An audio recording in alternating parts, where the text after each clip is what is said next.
할렐루야. 할렐루야. 지난 한 주간도 평안하셨습니까? 지난 한 주간도 웃을 일 많으셨습니까? 여러분들 표정을 보니까 지난 한 주 우한들이 참 많으셨나 봅니다.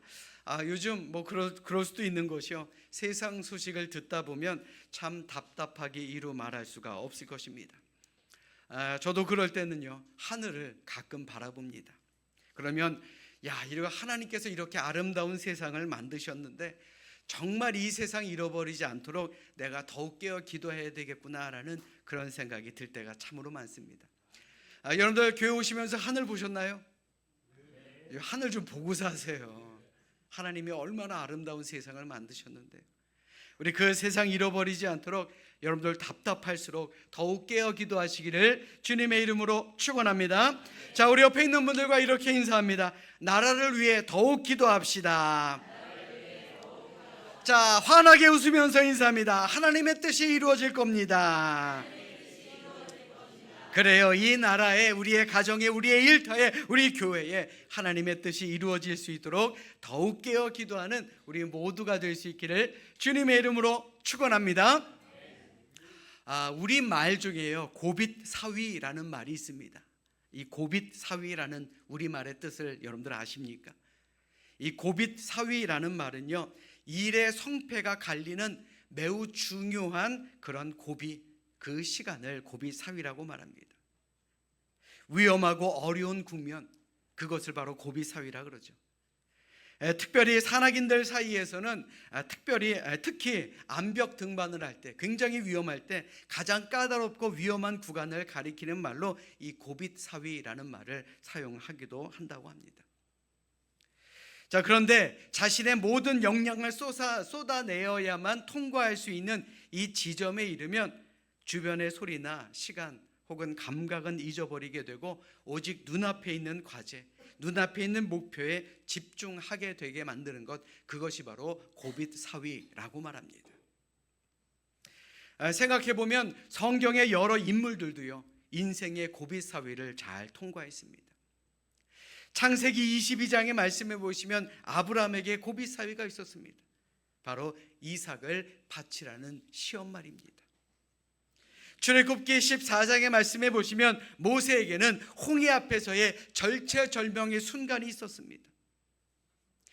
더 나아가 에스더 4장에 보시면 에스더에게는 죽으면 죽으리이다 라고 결단해야 될 때가 있었습니다. 이게 바로 고빗사위입니다. 예수님도 마찬가지지요. 겟세마네 동산에서 십자가를 앞두고 땀이 피가 되도록 기도하는 그 시간이 있었다라는 겁니다. 이게 바로 예수님의 고빗사위입니다. 자, 그런데 오히려 이들의 고빗사위는 단순히 그저 위기를 견디는 시간이 아니라 오히려 하나님을 가장 깊이 신뢰하고 하나님의 말씀을 듣는 그런 시간이 되었다라는 것입니다. 이것이 바로 고빗사위가 주는 바로 유익이다라는 겁니다. 이는 오늘을 사는 우리도 마찬가지입니다. 살다 보면요, 누구에게나 버티기 힘든 고빗사위가 찾아오게 됩니다. 하지만 그 절체절명의 고빗사위야말로 세상의 소음을 끊고 오직 하나님 한 분께만 온전히 몰입할 수 있는 그런 기회가 되지 않겠습니까? 사람의 소리가 아니라 하나님의 음성에 귀 기울일 줄 아는 그 시간, 자신의 힘이 아니라 하나님의 능력을 의지해야 되는 그 시간, 내 뜻, 내 마음이 아니라 하나님의 약속을 붙드는 그 시간, 이것이 바로 우리 앞에 놓여있는 고빗사위의 유익이다라는 겁니다. 자, 오늘도 하나님께서는 우리에게 세상의 여러 소음들을 몰아내고 하나님의 말씀으로 힘을 얻고 다시 시작하라고 우리를 이 예배 자리에 불러주셨습니다. 우리 그런 하나님께 감사하는 마음으로 자, 우리 성경을 높이 드시고 우리의 믿음을 고백하도록 하겠습니다. 자, 성경 높이 드십니다. 저는 예수 믿어 구원받았습니다. 저는 예수 믿어 하나님 자녀 되었습니다. 저는 예수 믿어 천국 백성 되었습니다. 하나님께서 선물로 주신 오늘 하나님 말씀으로 가르침을 받습니다. 눈을 열어 주의 법 안에 있는 놀라운 진리를 보고 깨닫게 하소서. 아멘으로 순종하여 하나님께 영광 돌리는 삶이 되게 하소서. 아멘. 고백한 대로 사시는 여러분들 되시기를 주님의 이름으로 축원합니다. 오늘 본문인 히브리서의 말씀은 우리가 흔히 믿음장이라고 부르는 히브리서 11장에 소개된 믿음의 선진들이 이제 어떻게 살았는지를 본받아 믿음 잘 지키며 살아갈 것을 가르쳐주는 그런 말씀입니다. 그러니까 한마디로 믿음의 선배들이 우리를 잘 지켜보고 있고, 또 허다한 믿음의 증인들이 있으니 모든 무거운 것과 얽매이기 쉬운 죄를 벗어버리고 힘들고 어려워도 믿음의 주여 또 온전하게 하신 이인 예수를 바라보자라는 내용입니다. 예수 믿는 사람들의 인생이라 그래서 늘 평탄한 길만을 걷는 것은 아닙니다. 예수 믿지 않는 사람은 고난을 당하는데 예수 믿는 사람의 집은 해를 당하지 않는다, 이거 아닙니다. 예수 믿어도요 어려운 일 겪습니다. 예수 믿어도 장애물 코스를 경주하듯 힘들고 어려운 일을 겪을 때가 분명 있다라는 겁니다. 그런데 우리는 이런 생각을 합니다. 어려운 시간, 힘든 시간이 있으면 하나님께서 우리를 기억하시지 못하셔서 그런가, 그런 생각을 할 때가 있습니다. 그런데 아닙니다. 하나님은요 믿음의 자녀들인 우리를 가르치셔서 올바른 하나님의 백성이 되게 하기 위해 때로는 우리를 연단하시기도 한다라는 겁니다. 우리에게 시험을 주시고요, 우리에게 그 시험을 통과해서 더 큰 믿음을 우리에게 주시기를 원하시는 분이다라는 겁니다.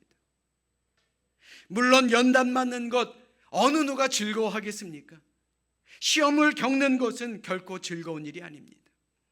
그러나 훈련받는 동안의 고통과 아픔은 반드시 우리에게 유익이 된다라는 겁니다.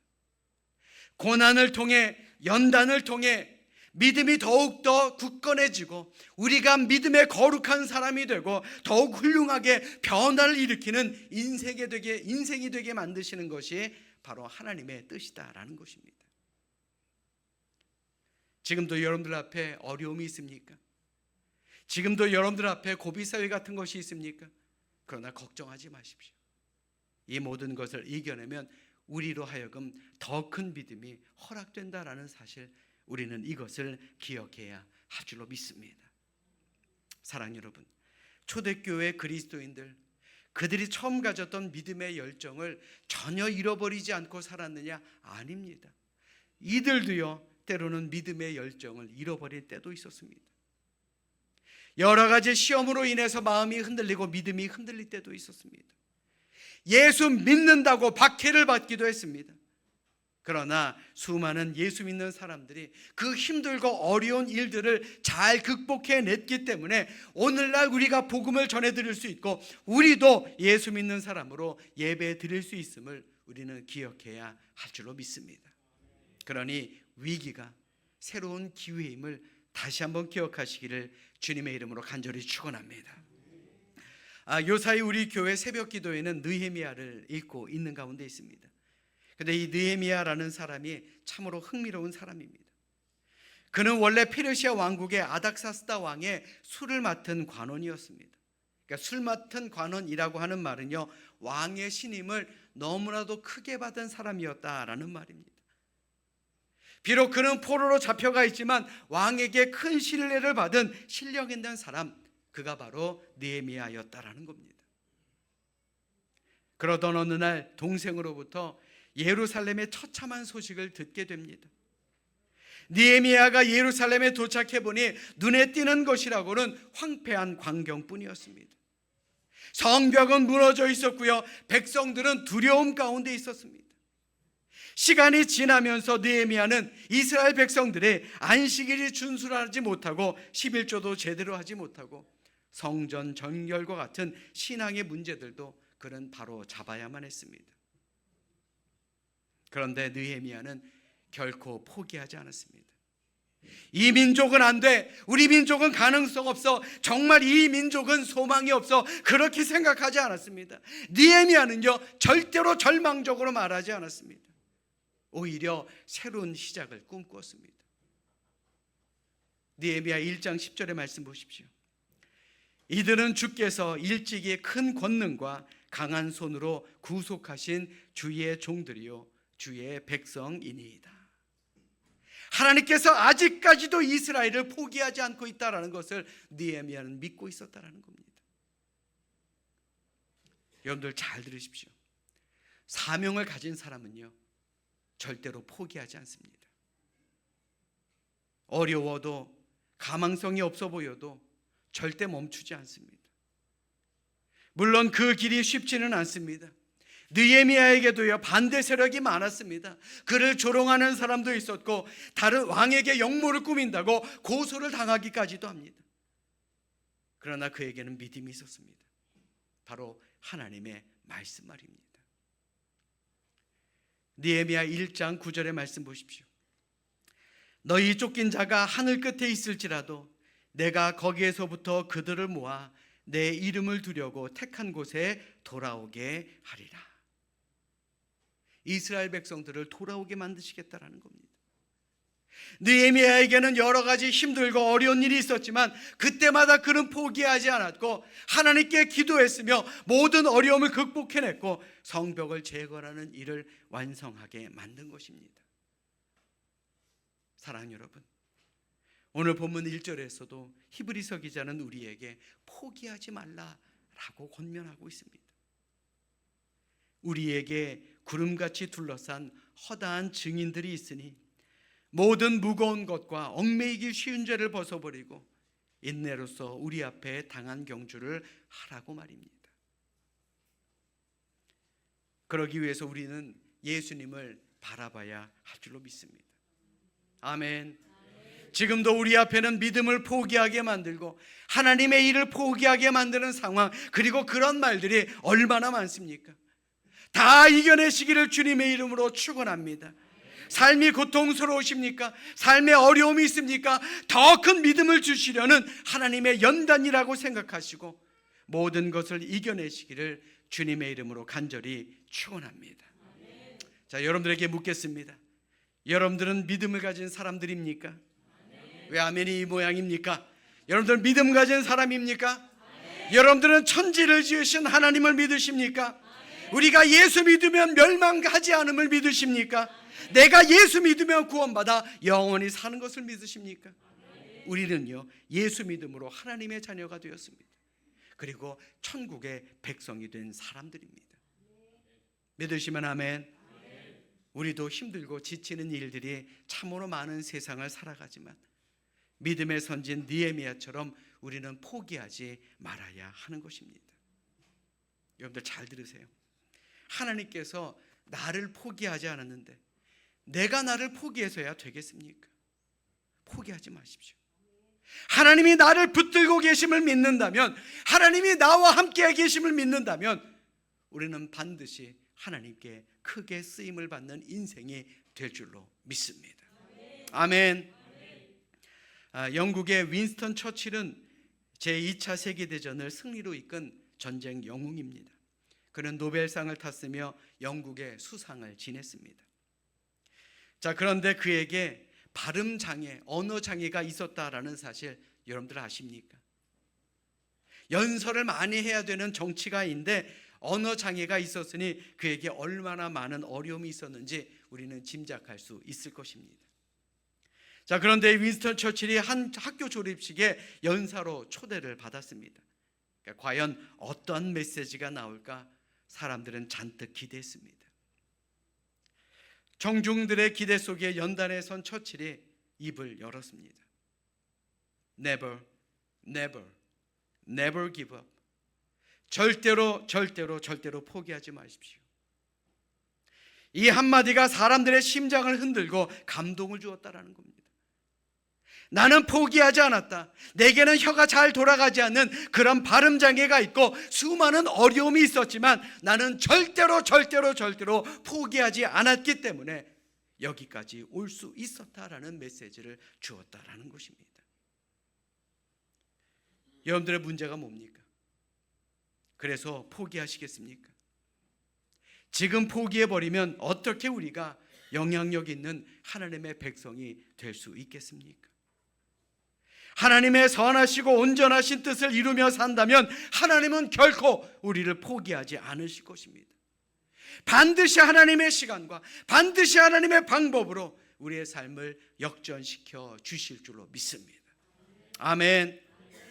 안타깝게도 예수 믿는 사람 중에 기도를 포기하시는 분들도 계십니다. 그러니까 기도하는 분들 중에 이런 분들 계시죠. 하나님, 내가 딱 열흘만 기도하겠습니다. 내가 딱 열흘만 작정해서 기도하겠습니다. 열흘 동안 꼭 응답해 주십시오. 믿습니다. 하며 작정기도, 금식기도를 합니다. 그런데 열흘이 지나고 응답이 없으면 어떻게 생각합니까? 아유, 하나님도 별 수 없네 라고 포기할 때가 있습니다. 여러분들 생각해 보십시오. 10일 동안 작정하고 기도한다 그래서 하나님이 꼭 그 일을 해결해 주셔야만 합니까? 그 10일 누가 정한 겁니까? 내가 정한 거잖아요. 하나님은요, 우리의 시간에 맞추시는 분이 아닙니다. 하나님 당신의 시간이 있는 분입니다. 그러니 내 생각과 기준에 응답이 오지 않는다 할지라도 결코 포기하지 마십시오. 하나님의 정하신 때에 하나님의 뜻을 따라 선하신 길로 인도하심을 우리는 기다리면 되는 것입니다. 아멘. 지금 당장 소식이 없어도, 지금 당장 응답해 주시지 않는다 할지라도 포기하지 않고 기도하는 믿음의 삶을 산다면 하나님은 반드시 이루어 주심을 믿으시기를 주님의 이름으로 간절히 축원합니다. 또한 예수 믿는 사람들 가운데 살면서 만나는 일이나 주어진 환경을 포기하는 분들도 있습니다. 아이, 이렇게 되면 안 될 거야. 아이, 이 상황이면 이거 포기하는 게 맞아. 민수기 13장의 말씀에 보시면 광야에서 약속의 땅 가나안으로 들어가기 전에 12명의 정탐꾼을 보냅니다. 그 결과 우리가 너무나도 잘 알고 있죠. 민수기 13장 33절의 말씀 보십시오. 그들이 모세 앞에서 했던 말입니다. 거기서 네피림 후손인 아낙 자손의 거인들을 보았나니 우리는 스스로 보기에도 메뚜기 같으니 그들이 보기에도 그와 같을 것이니라. 스스로 메뚜기로 우리를 생각한 것입니다. 여러분들 생각해 보십시오. 이 40일이라는 기간 짧은 기간입니다. 그 40일을 정탐해 본 자신들의 결론으로 우리는 안 됩니다 라고 말하는 10명의 정탐꾼들, 이러한 사람들이 우리 주변에도 얼마나 많습니까? 그것도 스스로 보기에 라고 표현합니다. 나 스스로가 이미 안 된다라고 생각을 한 거예요. 어찌 이런 입술에 하나님께서 복을 주시겠느냐라는 것입니다. 지금도 우리 주변에는요, 이 대한민국을 향해 대한민국은 이제 끝이다, 정치도 썩었고 경제도 나쁘며 교육계도 썩었다, 이 나라에는 소망이 없다라는 이야기하는 분들 많으십니다. 물론 그렇게 생각하는 그런 분들도 있습니다. 희망이 없는 나라가 되어가는 것 같기도 하다라는 그런 생각도 듭니다. 그러나 우리 그리스도인들은요, 그래서는 안 되는 것입니다. 이 나라의 소망을 갖고 기도해야 됩니다. 믿음의 선진 느헤미야처럼 포기하지 마십시오. 포기하지 마시고요, 세상을 변화시키는 그런 그리스도인들이 되시기를 이 시간 주님의 이름으로 간절히 축원합니다. 그러므로 포기하고 싶을 때 우리의 생각을 바꾸면 되는 거예요. 공부하는 학생들 가운데 자기가 다니는 학교에 대해서 포기하고 말하는 학생들 참 많죠. 학교가 나쁘다, 선생님이 나쁘다, 교수님이 실력이 없다. 저희 때는 똥통이라고 이야기를 했는데 요즘엔 뭐라고 이야기하는지 모르겠네요. 그래서 나는 무조건 전학 가고 싶고 난 무조건 유학 가고 싶다, 이렇게 말하는 학생들이 있습니다. 그렇다면 오히려 그런 환경일지라도 내가 있음으로 인해서 좋은 학교를 만들어야 되지 않겠습니까? 그게 만든 건 아닌가요? 이 학교는 참 복도 많아, 왜 나 같은 학생이 다니니까. 이렇게 생각을 바꿔보십시오. 나로 인해서 내가 다니는 이 학교를 명문 학교로 만들면 되는 것 아닙니까? 아멘. 우리 교회도 마찬가지입니다. 자기가 다니는 교회의 목사님이 마음에 안 듭니다. 성도님들이 마음에 안 듭니다. 여러 제도들이 마음에 안 들어 교회를 옮기고 싶어하는 분들도 계십니다. 물론 교회를 옮기고 안 옮기고는 자기의 판단으로 결정하는 것이 맞습니다만, 그냥 교회를 옮기기보다는 교회의 여러 가지 문제들을 끌어안고 함께 극복하며 좋은 교회로 만들어 나가는 것이 참된 사명자가 해야 될 그런 일 아니겠습니까? 저는 그렇게 생각합니다. 최선을 다하며 신앙생활을 하면서 야, 우리 목사님은 참 복도 많지, 나 같은 집사, 권사, 장로가 있으니, 이런 생각이 들 만큼 최선을 다하며 신앙생활하면 되는 것 아니겠습니까? 아멘. 자, 우리 옆에 있는 분들 바라보세요. 좀 보세요. 자, 복을 주는 성도님들처럼 보이십니까? 자, 우리 옆에 있는 분들에게 이렇게 알려줍시다. 우리 교회는 참 복도 많아요.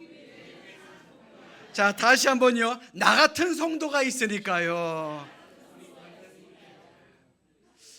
반응이 별로 안 좋은 것 같습니다.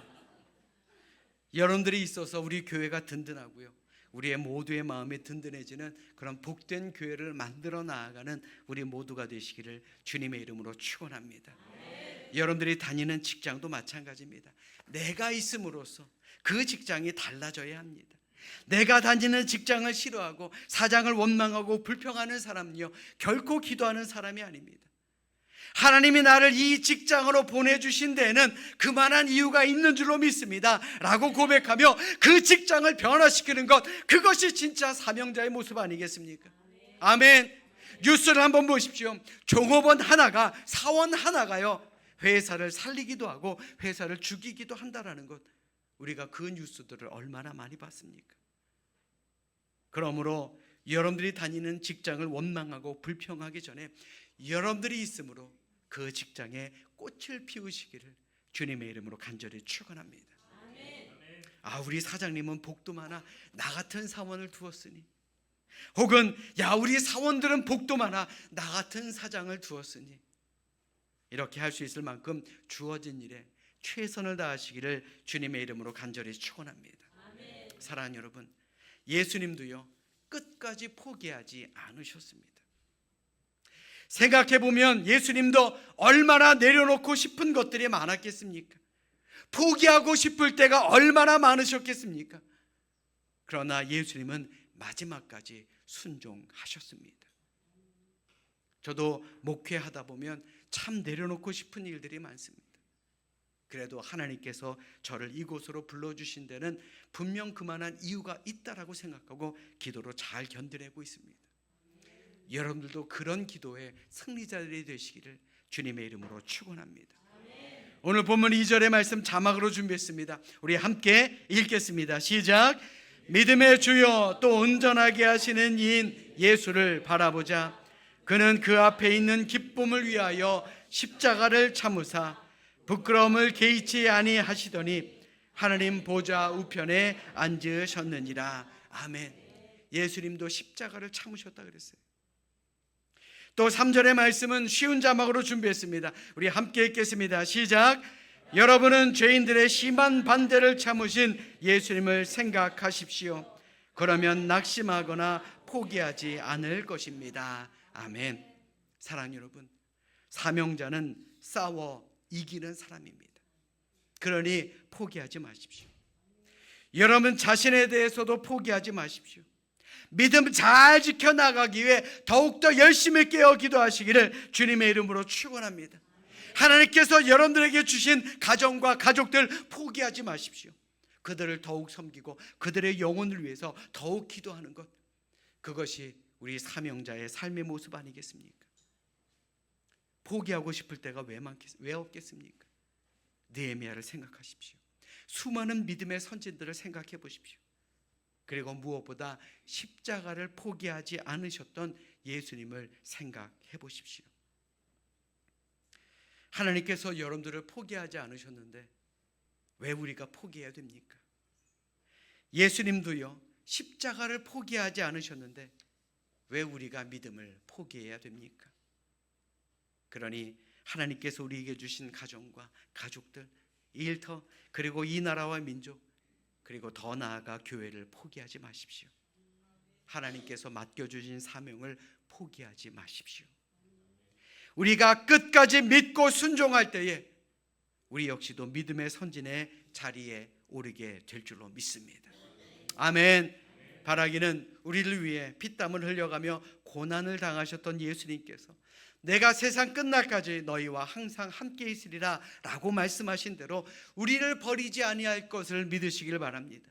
그리고 그 믿음과 순종으로 우리도요 최후 승리를 이루어 나아가는 우리 참된 믿음의 사람들, 사명자로 흔들림 없이 살아가시기를 주님의 이름으로 축원합니다.